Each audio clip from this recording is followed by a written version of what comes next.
نحمده ونصلي على رسوله الكريم اما بعد اعوذ باللہ من الشیطان الرجیم بسم اللہ الرحمن الرحیم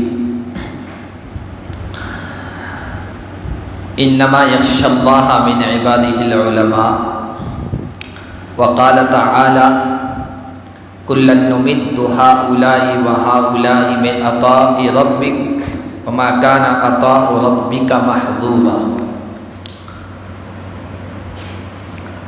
عزیز طلباء،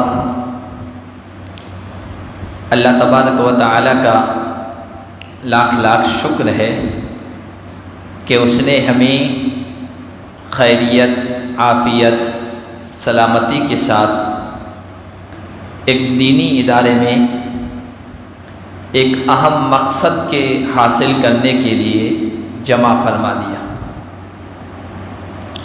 یہ اللہ کی بہت بڑی نعمت ہے، اور اللہ کی نعمت کی اگر قدردانی کی جائے، شکر گزاری کی جائے، تو اللہ نعمتوں میں اضافہ فرماتا ہے۔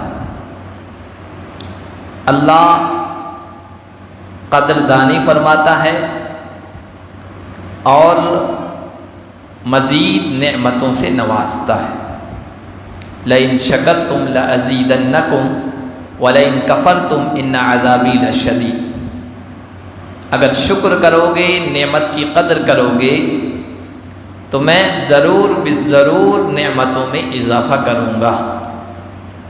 اور اللہ تعالیٰ نے اپنے قدر کرنے والے بندوں کو نوازا ہے، ان کے قصص، ان کے واقعات، ان کی حکایات قرآن کریم میں بیان فرمائی ہے، اور بیان فرمانے کے بعد کہا ہے وَكَذَلِكَ نَجْزِي مَنْ شَكَرَ۔ جو نعمت کا شکر ادا کرے گا، نعمتوں کا صحیح استعمال کرے گا، نعمتوں کی قدر سمجھے گا، اس کو ہم اسی طرح بدلا دیا کرتے ہیں جس طرح ہم نے اپنے چنیدہ، برگزیدہ، منتخب بندوں یعنی نبیوں اور رسولوں کو بدلا عطا فرمایا۔ کذالک نجزی من شکر، یہ صرف نبیوں کے لیے خاص نہیں ہے، رسولوں کے لیے خاص نہیں ہے، بلکہ اللہ نے قیامت تک کے انسانوں کے لیے یہ اصول بنا دیا۔ تو اس پر اللہ کا شکر ادا کریں کہ اللہ نے ہمیں علم کے حاصل کرنے کے لیے جمع فرما دیا۔ سب کہہ دو الحمدللہ، کہو۔ بھوک لگی ہوئی ہے کیا؟ تو زور سے بولو، بھی آواز نہیں آ رہی۔ الحمدللہ، ٹھیک ہے نا؟ کتنی مرتبہ بولا آپ نے؟ 3 مرتبہ۔ 3 مرتبہ الحمدللہ کہا ہے۔ کتنی نعمتیں ملی پتہ ہے؟ کتنی نیکیاں ملی؟ آپ نے تو ایسے ہی کہہ دیا، کہلوا دیا، تو آپ نے کہہ دیا، احتساب کی نیت سے نہیں کہا ہے۔ احتساب کی نیت، ثواب کی نیت سے آپ نے کیا ہی نہیں۔ یہی ہے ہماری غفلت، ہے نا؟ حضرت مولانا علی میاں رحمۃ اللہ علیہ فرمایا کرتے تھے کہ طالب علم بد نیت نہیں ہوتا ہے، بد نیت نہیں ہو سکتا ہے، بے نیت ہو سکتا ہے، اسی کو احتساب کہتے ہیں۔ اگر یہی چیز آپ اسی احتساب کی کیفیت کے ساتھ کہتے تو بہت کچھ عطا کیا جاتا۔ بہرحال نعمت پر ہمیں کیا کہنا چاہیے؟ الحمدللہ۔ کیا کہنا چاہیے؟ الحمدللہ۔ یہ تو زبان سے کہہ دیا، نعمت کی قدر زبان سے کی۔ صرف زبان سے نعمت کی قدر نہیں ہوتی، بلکہ 3 طرح سے نعمت کی قدر ہوتی ہے۔ کتنی طرح سے؟ ارے بولو، 3 طرح سے۔ ایک تو زبان سے، کلمات کے ذریعے سے۔ لقمہ اللہ کی نعمت ہے، آپ نے اپنے منہ کے اندر لیا اور آسانی سے گلے سے نیچے اتر گیا، الحمدللہ۔ پانی کی گھونٹ آرام کے ساتھ آپ کے گلے سے اتر گئی، الحمدللہ کہا۔ یہ زبان سے شکر ادا کیا جا رہا ہے۔ اور ایک شکر قلب کے ساتھ، زبان سے تو کہہ رہے ہیں اللہ کا بڑا شکر ہے، اللہ کی بڑے مہربانی ہے، اللہ کا فضل ہے، لیکن دل کے اندر یہ کہہ رہے ہیں کہ یہ تو میری بھی کوشش اس میں شامل ہے، یہ تو میں نے اپنے دم سے کیا ہے، یہ میرے فلاں میری کوشش کے نتیجے میں آیا ہے۔ جیسے قارون نے کہا تھا انما اوتیت علی علم عندی، یہ تو میری ٹیکنیک، میرے تجربے، میرے علم کا نتیجہ ہے، مال و دولت۔ دل کی بھی یہ کیفیت ہو کہ یہاں ہم اپنے عمل، اپنی کوشش کے نتیجے میں نہیں آئے، یہ محض اللہ کا کرم، یہ قدم اٹھے نہیں ہیں، اٹھوائے گئے، یہاں لایا گیا۔ کتنے سارے آپ جیسے طلباء آپ کے خاندان میں، آپ کے گاؤں میں، آپ کے علاقے میں ابھی بھی بیٹھے، کچھ بھی نہیں کر رہے ہیں، بیکار بیٹھے ہیں، لیکن وہ علم کے لیے نہیں آ سکے، اس لیے کہ ان کو توفیق نہیں ملی۔ اللہ نے آپ کو توفیق دی، اس کام کے لیے چنا، تو آپ یہاں آ گئے۔ اب قلب کی یہ کیفیت ہوئی کہ محض اللہ ہی کی طرف سے ہے، یہ دل کا شکر ہے۔ اور تیسری چیز شکر، نعمت کی قدردانی، وہ عمل کے ذریعے سے۔ اب یہاں پہنچ گئے الحمدللہ، کا قلب کی بھی یہ کیفیت ہے کہ اللہ تعالیٰ نے یہ سب کروایا، لیکن یہاں آ کر آپ علم حاصل نہیں کر رہے، محنت نہیں کر رہے ہیں، اپنے وقت کا صحیح استعمال نہیں کر رہے ہیں، عملی طور پر آپ کچھ نہیں کر رہے ہیں، تو آپ ناقدرے، نعمت کی ناشکری ہو رہی ہے۔ اللہ مزید سے نہیں نوازے گا۔ کوئی آدمی آپ کو ہدیے میں رومال دے دے، رومال کس لیے دیا جاتا ہے؟ بھائی گرمی میں بچا ہو جائے، وضو وغیرہ کریں تو اعضاء صاف کر لیں، اس لیے دیا جاتا ہے۔ اب اس رومال کو آپ پیروں تلے رون دیں، اور جس نے یہ دیا ہے آپ کو گفٹ، تحفہ ہدیہ، وہ دیکھ لے تو آپ کو دوبارہ دے گا؟ بتاؤ، دوبارہ ہدیہ دے گا آپ کو؟ یہ تو بڑا ناقدرہ ہے۔ اس کو رومال ہم نے دیا تھا چہرہ صاف کرنے کے لیے، پسینہ صاف کرنے کے لیے، یہ تو پیروں تلے رومال کو روند رہا ہے، وہ دوبارہ کبھی آپ کو نہیں دے گا۔ تو اللہ تبارک و تعالیٰ کے بھی اصول ہیں، آپ نعمت کی قدر کریں گے، اللہ کی طرف سے مزید نعمتوں سے نوازا جائے گا۔ اب آپ یہاں پہنچ گئے ہیں، اللہ نے پہنچا دیا ہے، تو اس نعمت کی قدر کریں، علم کی نعمت کی قدر کریں، علم کو حاصل کرنے کی کوشش کریں۔ علم ایسے ہی نہیں ملتا ہے، علم بڑا غیور ہے، غیرت مند انسان ہوتا ہے نا، وہ ہر کسی کو منہ نہیں لگاتا، ہر کسی کے سامنے جھکتا نہیں ہے، علم بھی بہت غیور ہے۔ غالباً امام مالک رحمۃ اللہ علیہ کا قول ہے جو بہت مشہور ہوا کہ العلم لا یعطیک بعدہ حتی تعطیہ کلک، علم اپنا تھوڑا سا حصہ آپ کو اس وقت تک نہیں دے گا جب تک کہ آپ اپنے آپ کو مکمل علم کے حوالے نہ کر دیں۔ اور کسی اور نے بڑی دانشمندی کی بات کہی، العلم عز لا ذل فیہ، علم حاصل کرنا ہے تو علم ایسی عزت کی چیز ہے کہ اس میں ذلت کا نام و نشان نہیں۔ جس نے علم حاصل کر لیا، علم میں امتیاز پیدا کر لیا، علم میں کمال پیدا کر دیا، تو پھر اس کے سامنے عزتیں ہی عزتیں ہیں، بلند مقام ہے، بلند حیثیتیں ہیں، لوگوں کی طرف سے عزت و احترام ملے گا۔ لیکن وَلَكِنْ يُحْصَلُ بِذُلِّ لَا عِزَّةَ فِيهِ، علم ایسے طریقے سے حاصل ہوگا جس میں ذلت ہی ذلت ہے، عزت نہیں ہے۔ اور ذلت کا مطلب جس میں اپنے آپ کو دوسروں کے حوالے کرنا پڑتا ہے، دوسروں کے تابع کرنا پڑتا ہے، دوسرے جس طرح کہیں اس طرح کرنا پڑتا ہے، اور اپنی زندگی کا نظام، ٹائم ٹیبل آپ کو اس کے مطابق کرنا پڑتا ہے۔ علم ایسی عزت ہے جس میں ذلت نہیں ہے، لیکن یہ حاصل ہوگا ایسی ذلت سے لا عزت فی، جس میں اپنا سب کچھ قربان کرنا پڑے گا، تواضع، عاجزی، انکساری، اپنے آپ کو ختم کر دینا، اپنے آپ کو مٹا دینا، اپنے آپ کو مدرسے کے نظام، استاذ کے نظام، کلاس کے نظام اور ادارے کے قانون کے مطابق ڈھالنا ہوگا۔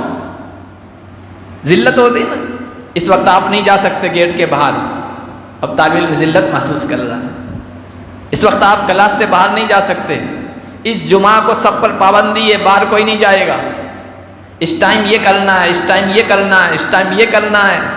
طلباء کو بہت محسوس ہوتا ہے، یار اتنی سختی، اتنی پابندی، مجھے یہ کہہ دیا، ہمیں اس قانون کا پابند بنا دیا۔ تو کیا کہہ رہے ہیں؟ وَلَكِنْ يُحْصَلُ بِذُلٍّ لَا عِزَّةَ فِيهِ، علم ایسے طریقے سے حاصل ہوگا جس میں ذلت ہے۔ ذلت کا مطلب ذلیل کرنا نہیں ہے، ذلت کا مطلب اپنے کو بچھا دینا۔ اذلۃ علی المؤمنین اعزۃ علی الکافرین، قرآن میں کہا عاجزی، انکساری اختیار کرنی پڑے گی۔ عزت آپ چاہیں میں طالب علم انانیت کے ساتھ، تکبر کے ساتھ، بڑائی کے ساتھ، کسی قانون کو نہ ماننے کے ساتھ، کسی ضابطے کو، اصول کو نہ ماننے کے ساتھ میں علم حاصل کر لوں، تو یہ نہیں ہو سکتا ہے۔ تو ایک چیز یہ آپ کو کرنی ہے کہ اللہ تعالیٰ نے علم کی نعمت کے حصول کے لیے منتخب فرما دیا ہے، تو اس نعمت کی قدر کرنی ہے۔ کریں گے؟ بولو بھائی۔ اور اس شعور، اس احساس کے ساتھ کہ اس سے بڑھ کر کوئی دولت نہیں، اس سے بڑھ کر کوئی دولت نہیں ہے، اس سے بڑھ کر کوئی سرمایہ افتخار نہیں ہے، اس سے بڑھ کر کوئی فخر کی چیز نہیں ہے۔ سیدنا علی بن ابی طالب رضی اللہ تعالی عنہ کی طرف کچھ اشعار منسوب کیے گئے ہیں، بہت عمدہ اشعار ہیں۔ حضرت علی رضی اللہ تعالی عنہ نے فرمایا تھا کہ مل فخر الا لأہل العلم، بولو مل فخر الا لأہل العلم انہم علی الہدی لمن استہدی ادلاء۔ فخر مال والوں کے لیے نہیں ہے، دولت والوں کے لیے نہیں ہے، حکومت و اقتدار والوں کے لیے نہیں ہے، فخر کرنے کی جو چیز ہے وہ اہل علم کے لیے، اس لیے کہ سب محتاج ہیں اہل علم کے۔ یہ حکومت کرنے والے خود تھوڑی حکومت کر رہے ہیں، ان کے ہاں پڑھے لکھے لوگ، آئی ایس، فلاں فلاں افسر سب بیٹھے ہیں، وہ جس طرح سمجھا رہے ہیں اس طرح وہ حکومت چلا رہے ہیں، وہ محتاج ہیں اہل علم کے۔ تو فخر اہل علم کے لیے ہے، اس لیے کہ ہدایت کے روشن مینار یہ ہے۔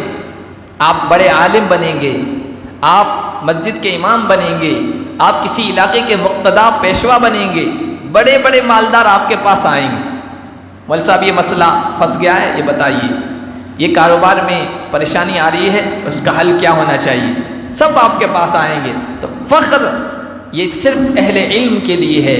وَقِيمَةُ كُلِّ امْرِئٍ مَا يُحْسِنُهُ، ہر انسان کی قیمت وہ چیز ہے جس کو وہ اچھی طریقے سے جانتا ہے۔ آپ اپنے اندر کوئی کمال پیدا کیجیے، کسی بھی چیز کو اچھے طریقے سے حاصل کر دیجیے۔ قیمت کل امرئ ما یحسنہ، ہر انسان کی قیمت وہ کام ہے جس کو وہ اچھے طریقے سے کرتا ہے یا جانتا ہے۔ والجاہلون لأہل العلم اعداء، جو جاہل ہیں، ان پڑھ ہیں، وہ ہمیشہ اہل علم کے مخالف رہے ہیں یا ان کی قدر نہیں جانتے۔ قدر وہی جانتا ہے جس کو علم کا پتہ ہے، علم کے بارے میں جانکاری ہے۔ ایک چھوٹا سا واقعہ سنا دو۔ ایک استاذ اپنے طلباء کو سکھاتے تھے، مسئلے بتاتے تھے، تو ہر استاذ کا اپنا اپنا انداز ہوتا ہے، تکیہ کلام ہوتا ہے۔ تو کہتے تھے یہ مسئلہ بتا رہا ہوں، یہ مسئلہ 1 لاکھ کا ہے، یہ مسئلہ اتنے ہزار کا ہے، یہ مسئلہ اتنا بڑا قیمتی ہے، اتنے پیسے دے کر بھی یہ نہیں حاصل کیا جا سکتا ہے۔ تو طالب علم نے سوچا یہ بہت اہم چیز ہے، ایک مسئلہ اتنا قیمتی ہے۔ تو بیچارہ طالب علم، اس کا جوتا جو ہے پھٹ گیا، جوتا پھٹ گیا، موچی کے پاس گیا، موچی سے کہا جوتا سل دو۔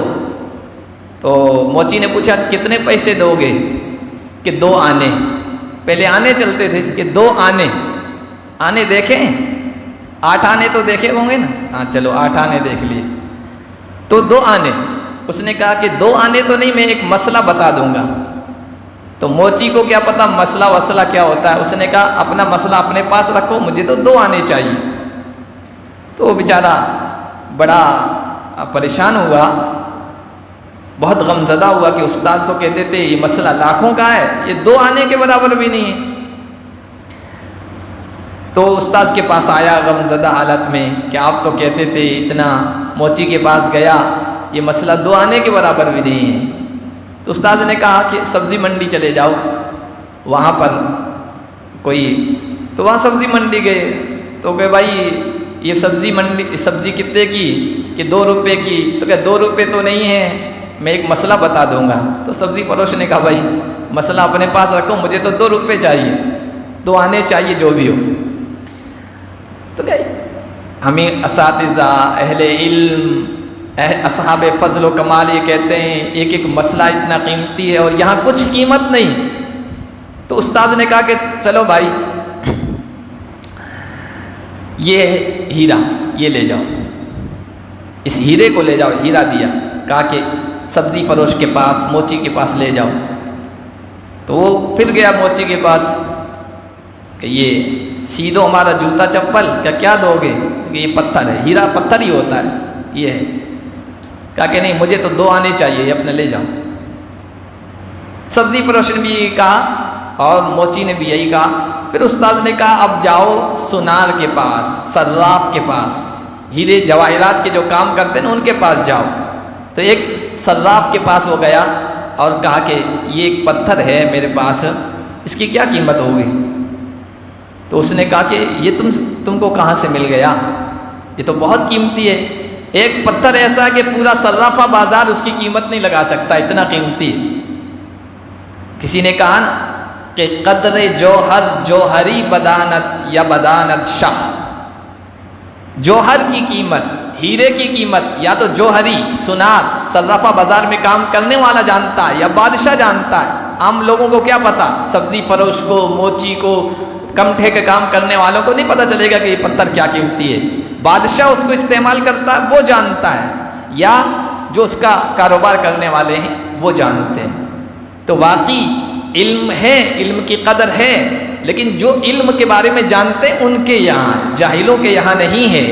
فَفُزْ بِعِلْمٍ تَعِشْ حَيَاتَكَ بِهِ أَبَدًا فَالنَّاسُ مَوْتَى وَأَهْلُ الْعِلْمِ أَحْيَاءُ۔ عزیز طلبہ، یہ حضرت علی کے اشعار ہیں جن کے کچھ سمجھانے کی میں کوشش کر رہا ہوں۔ حضرت علی فرماتے ہیں ایسا علم حاصل کرنے کی کوشش کرو جس سے تمہیں ابدی زندگی مل جائے، ہمیشہ کی زندگی۔ اس لیے کہ ساری کائنات میں جو لوگ ہیں سب مردے ہیں، اہل علم زندہ ہے۔ کتنے لوگ آئے گئے آپ پہچانتے ہیں ان کو؟ مر گئے، ختم ہو گئے۔ اہل علم بھی اس دنیا سے چلے گئے لیکن وہ آج زندہ ہے۔ امام بخاری زندہ ہے، امام مسلم زندہ ہے، علامہ ابن تیمیہ زندہ ہے۔ جتنے بھی علماء ہیں آپ جن کی کتابیں پڑھ رہے ہیں، جن کے علم سے اکتساب کر رہے ہیں، جن کا فیض، ان کے علوم سے فیض آپ اٹھا رہے ہیں، وہ سب زندہ ہیں اور لوگ سب ختم ہو گئے۔ فالناس موتا، سارے لوگ مرے ہوئے ہیں۔ اہل علم چاہے وہ ظاہری جسم کے ساتھ اس دنیا سے چلے گئے لیکن وہ زندہ ہیں۔ پھر وہی اشعار جو عام طور پر بچوں کو معلوم ہوتے ہیں حضرت علی کے، رضینا قسمت الجبار فینا لنا علم وللجہال مال۔ جبار کی طرف سے جو تقسیم ہو گئی ہے، جاہلوں کو مال دیا، ہم کو علم دیا، اس پر ہم خوش ہیں، اللہ کا شکر ادا کرتے ہیں، اس تقسیم پر ہم راضی ہیں۔ جاہلوں کو مال دیا، دنیا داروں کو دنیا دی، ہم اہل علم کو علم جیسی بیش قیمت نعمت عطا فرمائی۔ کیوں؟ لأن المال یفنی عن قریب والعلم باق لا یزال۔ مال تو ختم ہو جائے گا، مال تو ختم ہو جائے گا، ختم ہو گیا۔ دیکھ لیجیے آپ معاشرے اور سماج میں جب آپ امام بن کے جائیں گے اور مقتدا بن کے جائیں گے، آپ کو پتہ چلے گا ہر 10 سال میں، 15 سال میں یا زیادہ سے زیادہ 20 سال میں مقام میں، معاشرے میں، سماج میں، برادری میں پارٹی نمبر 1 کون، 2 کون، 3 نمبر کون، بدلتی رہتی ہے۔ 20 سال میں یہ ہو جاتا ہے۔ پہلے 20 سال پہلے اس برادری میں کوئی نمبر 1 پر تھا پیسے کے اعتبار سے، 20 سال کے بعد کوئی دوسرا آ گیا، تیسرا آ گیا، مال ختم۔ عرش پہ تھا فرش پہ آ گیا، اپنی آنکھوں سے دیکھ رہے، عرش پہ تھا فرش پہ آ گیا۔ لأن المال یفنی عن قریب، مال تو اس طرح ختم ہو جاتا ہے، لیکن آپ نے علم کی دولت حاصل کر لی، دنیا کی کوئی طاقت آپ سے چھین نہیں سکتی ہے۔ مال تو بینک والے کرپٹ ہو جاتے ہیں، لوٹ کے لے جاتے ہیں، بینک ڈوب گیا آپ بھی ڈوب گئے، کسی نے چوری کر لی ختم مال، آپ کا مینیجر تھا اس نے گڑبڑی کر لی پورا بھٹا بٹھا دیا، بیٹے نے گڑبڑی کر لی کئی کروڑوں کے نیچے ڈال دیا باپ کو، ختم، سکڑوں میں ختم ہو جاتا ہے مال۔ اور علم نہ کوئی ڈاکو اس کو چھین سکتا ہے، نہ کوئی چور اس کو کسی طریقے سے لے سکتا ہے، نہ کوئی اور چھین سکتا ہے۔ دولت ختم ہونے والی چیز ہے اور علم جو ہے یہ باقی رہنے والی چیز ہے۔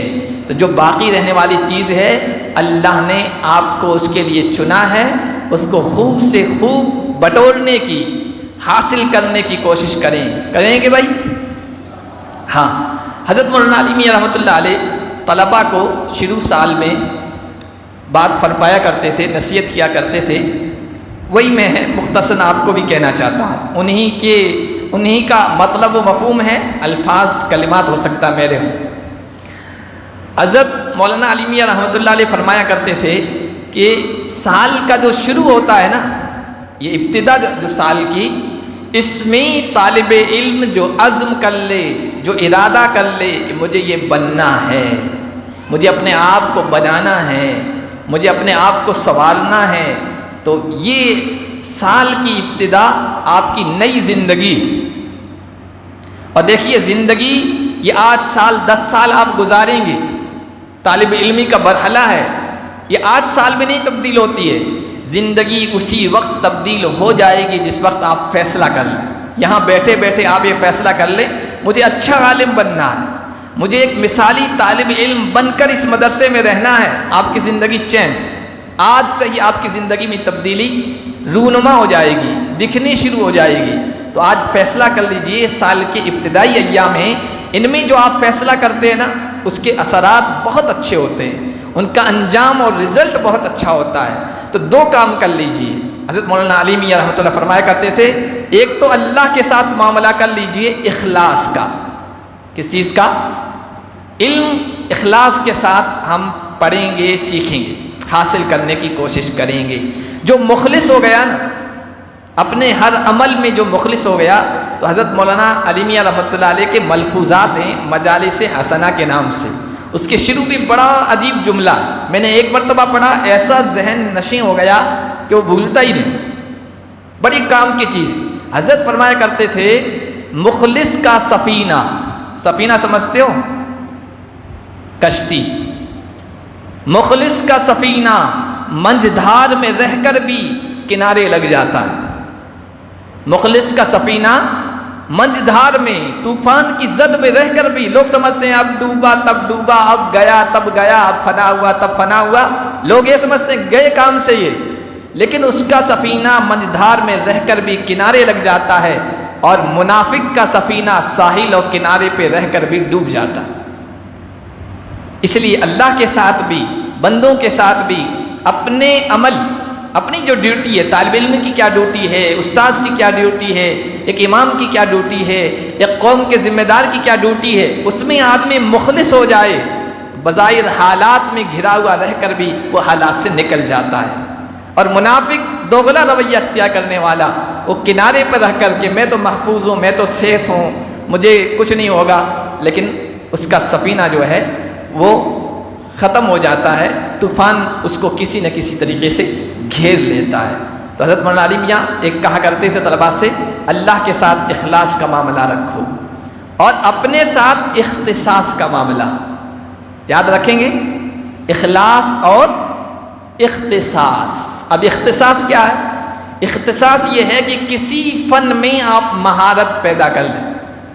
جتنی کتابیں پڑھائی جاتی ہیں آپ کو پڑھنا ہے، گھنٹے لگے ہوئے ہیں، استاد آ رہے ہیں پڑھا رہے ہیں، لیکن ایک آپ کا ذوق ہوگا، شوق ہوگا، کسی ایک لائن میں، کسی ایک فن میں، کسی ایک کتاب میں آپ کا رجحان زیادہ ہو رہا ہوگا۔ کسی کو نحو کا شوق ہوتا ہے، کسی کو صرف کا شوق ہوتا ہے، کسی کو فقہ میں مہارت کا شوق ہوتا ہے، کسی کو عربی ادب کا ذوق ہوتا ہے، کسی کو تقریر کرنے کا کہ میں مقرر بنوں، اس کے اندر یہ جذبہ ہوتا ہے یا اس کا رجحان یہ ہوتا ہے، کسی کو لکھنے کا شوق ہوتا ہے، کسی کو نعت گوئی کا شوق ہوتا ہے، کسی کو ان میں سے کچھ نہیں، لیکن پروگرام چلانے کا شوق ہوتا ہے. ہر فن الگ الگ ہے.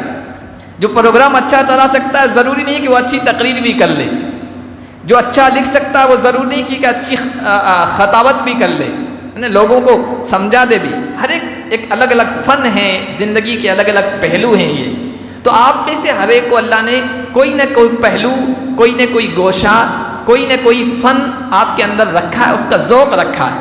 بس اس کو پرکھنے کی ضرورت ہے، اس کو جانچنے کی ضرورت ہے، اس کو کیا کہتے ہیں، اس کے انکشاف کی، اکتشاف کی کہ میرے اندر کون سا فن ہے، میں معلوم کروں اور پھر اس کو ایک رخ دینے کی کوشش کروں. یہ جو پروگرام ہیں آپ کے، یہ اسی لیے تعلیم، تدریس، نصاب کی جو کوششیں ہیں، محنتیں ہیں، وہ اپنی جگہ ہوتی رہیں گی، لیکن نصاب کے علاوہ بھی بچوں کے اندر ذوق ہوتے ہیں.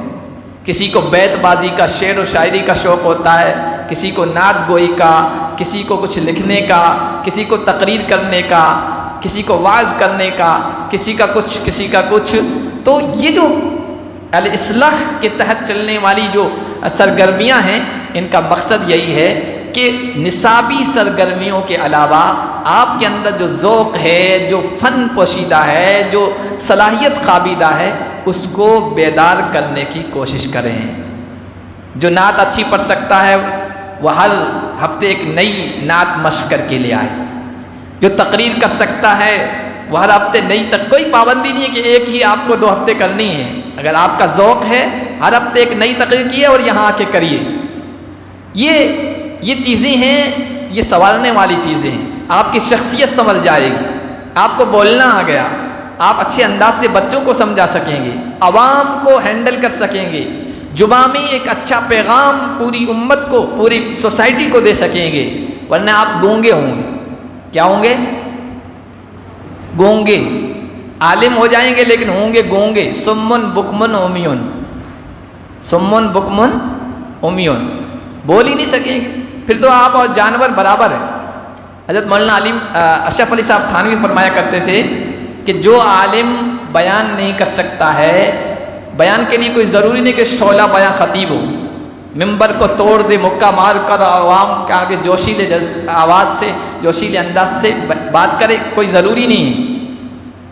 خطیب کا یا بیان کرنے والے کا مقصد یہ ہے، تقریر کی صلاحیت کا، اپنی بات عوام تک پہنچا سکے، کیا کہہ رہا ہے خود بھی سمجھ سکے اور عوام بھی سمجھ جائے، بس اتنا کافی ہے. اس میں کوئی جوشیلا ہونا کوئی ضروری نہیں. یہ صلاحیت آپ کے اندر آ گئی تو پھر آپ کامیاب ہیں، ورنہ پھر آپ عالم نہیں ہیں، علم کا قبرستان ہے. کتنی بھی صلاحیت آپ کے اندر ہو، لیکن آپ کو اپنے اندر کے علم کو لوگوں کے سامنے رکھنے کی صلاحیت نہیں ہے تو آپ علم کا کیا ہیں؟ مقبرہ ہیں. جس طرح ایک بڑی شخصیت کو قبر میں دفن کر دیا جاتا ہے نا، وہ آپ نے بھی اپنے علم کو اپنے اندر دفن کر دیا ہے، باہر نہیں لا سکتے. اس کے لیے کیا راستہ ہے؟ یہ جو ممبر و محراب ہیں اور یہ جو اسٹیج ہے، یہ آپ کی زندگی ہے. آپ کو ابھی کوئی نہیں روکے گا، ٹوکے گا، تانا نہیں دے گا، شرم نہیں دلائے گا. ابھی آپ سیکھ سکتے ہیں، یہ سیکھنے کا زمانہ ہے. بعد میں عالم ہو گئے، اس کے بعد کسی نے کھڑا کر دیا، اٹک گئے، دیکھو 8 سال برباد کر کے آئے ہیں، دیکھو تانے دیں گے لوگ، ہے نا. اور آپ کیا کریں گے؟ ایسے موقعوں پر، جمعہ کے موقع پر، عید کے موقع پر، نکاح کے موقع پر، کسی خوشی کے موقع پر، کسی غم کے موقع پر، یا تو بعد میں آنے کی کوشش کریں گے یا لوگوں کے پیچھے چھپ کے بیٹھیں گے، ستون کے پیچھے، کوئی دیکھ نہ لے. کسی نے کہہ دیا مول صاحب نکاح پر تقریر کرو، جمعہ میں آج ہمیں کچھ سناؤ، عید میں گاؤں والوں نے کھڑا کر دیا بھائی کچھ تقریر کرو بچوں، عالم ہو آپ، تو پھر آپ چھپتے پھریں گے. اور آج آپ ان چیزوں کی قدر کر لیں گے تو اس وقت چھپیں گے نہیں. فیصلہ تیرے ہاتھوں میں ہے، اپنے من میں ڈوب کر پاجا سراغ زندگی، اپنے من میں ڈوب کر پاجا سراغ زندگی. خود اپنے لیے کام کرنا، ہمارے کام نہیں آئیں گے. آپ ادارے کے آئیں گے، تھوڑے آپ تعاون کر دیں، کروا دیں، لیکن یہ سب چیزیں آپ کے کام آئیں گی. آپ کو فیصلہ کرنا ہے اور فیصلے کا ٹائم یہی ہے، سال کی شروعات، پورے سال پر اس کے اثرات پڑیں گے. تو سب عزم کرتے ہیں بھائی، ارادہ کرتے ہیں. اپنے اندر کمال پیدا کرنے کی کوشش کریں. جو پرانے بچے ان کو پتہ ہے، میں کہا اگر آپ اذان کے اندر بھی کمال پیدا کر لیتے ہیں نا، دنیا میں کہیں بھی جائیں گے بھوکے نہیں رہیں گے. دوسری چیزیں تو بعد کی بات ہے. اذان اچھی طریقے سے دے دیں نا آپ، دنیا کے کسی بھی کونے میں جہاں مسلمان رہتے ہو، جہاں مسجد ہو، مسجد بھی نہ ہو مسلمان رہتے ہو، آپ وہاں جا کر کھڑے ہو جائیں نماز کے ٹائم اور اذان دے دیں. 10 بندے آپ سے پوچھنے کے لیے آئیں گے ماشاءاللہ اذان بہت اچھی دی. کھانے کا پوچھیں گے، پینے کا پوچھیں گے، قدر کریں گے. حالانکہ اذان کیا بظاہر معمولی چیز ہے نا، لیکن اذان میں آپ نے کمال پیدا کر لیا، مہارت پیدا کر لی. تو اگر دوسری چیزوں میں مہارت پیدا کریں گے، اچھے مفسر بن جائیں، اچھے محدث بن جائیں، اچھے واعظ بن جائیں، اچھے خطیب بن جائیں، اور اچھے نحوی بن جائیں، اچھے صرفی بن جائیں. آج بھی لوگ قدر کرتے ہیں. لوگ کہتے ہیں مولویوں کی قدر نہیں. جن کے اندر امتیاز ہے، صلاحیت ہے، ایسی صلاحیت جو دوسروں سے بالکل الگ تھلگ، جیسی تیسی نہیں، اچھی صلاحیت ہے، لوگ آج بھی قدر کرتے ہیں. اگر ایسا اچھا امام ہے لوگ جھکتے ہیں اس کے سامنے. مدرسے والے مجبور ہیں اس کو رکھنے کے لیے اور اچھی تنخواہ پر رکھنے کے لیے. زمانہ اسی کی قدر کرتا ہے جس کے اندر کچھ ہو، ہے نا. پھر وہی شعر میں سناتا ہوں جو ہر مرتبہ آخر میں سناتا ہوں، اور بہت اچھا شعر ہے، اور آپ جو پرانے بچے ان کو یاد ہو جانا چاہیے. ہجوم بلبل ہوا چمن میں، کیا جو گل نے جمال پیدا، کیا جو گل نے جمال پیدا. اس پر لطیفہ بھی میں سناتا ہوں. ہمارے ایک استاذ تھے، ان کے 2 بیٹے تھے، ایک کا نام تھا جمال، ایک کا نام تھا کمال. انہوں نے جمال بھی پیدا کر دیا تھا، کمال بھی پیدا کر دیا تھا. اس پر فخر بھی کرتے تھے، ہمارے بیٹے جمال یوں ہے، میرا بیٹا کمال یوں ہے. تو ہجوم بلبل ہوا چمن میں، کیا جو گل نے جمال پیدا. اب سمجھاؤں اس کا، بلبل تو سمجھتے ہو، ہجوم سمجھتے ہو. ہجوم کا مطلب بھیڑ، رش. گلستہ میں پھول کے اندر خوبصورتی آ گئی، کلی کھلی، گلاب کا پھول کھل گیا، کتنا خوبصورت لگتا ہے. بچہ ہے، آدمی ہے، عورت ہے، توڑنے کی کوشش کرتا ہے. اس کی خوشبو کی وجہ سے، اس کی خوبصورتی کی وجہ سے، اس کے حسن کی وجہ سے. جہاں پھول کھلتے ہیں وہاں کوئل آ جاتی ہے، بلبل آ جاتی ہے، بھونرے چکر لگانے لگتے ہیں، تتلی آ جاتی ہے، طرح طرح کے کیڑے مکوڑے آ جاتے ہیں. کیوں؟ پھول نے اپنے اندر کمال پیدا کر دیا، حسن پیدا کیا، خوبصورتی پیدا کی، خوشبو پیدا کی. تو ہجوم بلبل ہوا چمن میں، کیا جو گل نے جمال پیدا. قدردانوں کی کمی نہیں اکبر، کرے تو کوئی کمال پیدا. تو کمال پیدا کرنے کی کوشش کریں گے بھائی انشاءاللہ. باقی باتیں پورا سال پڑا ہے، ہوتی رہیں گی، اساتذہ بھی کرتے رہیں گے انشاءاللہ. آپ طے کر لیں کہ مدرسے کا جو نظام ہے، جو اصول ہے، جو ہدایات ہیں یہاں کے رہنے کی، اس کے مطابق آج کے دن میں فیصلہ کر لیں کہ ہم اس کے مطابق زندگی بسر کرنے کی کوشش کریں گے. تو انشاءاللہ اللہ کی طرف سے بھی یہ فیصلے ہوں گے کہ آپ کی زندگیوں کا رخ اللہ تعالیٰ موڑ دے گا، آپ کو صاحب کمال بھی بنائے گا، صاحب جمال بھی بنائے گا، اور لوگ آپ کی قدر کریں گے مستقبل میں. اللہ پاک ہم سب کو عمل کی توفیق عطا فرمائے. سبحان اللہ. اعلان کریں گے کیا بچے؟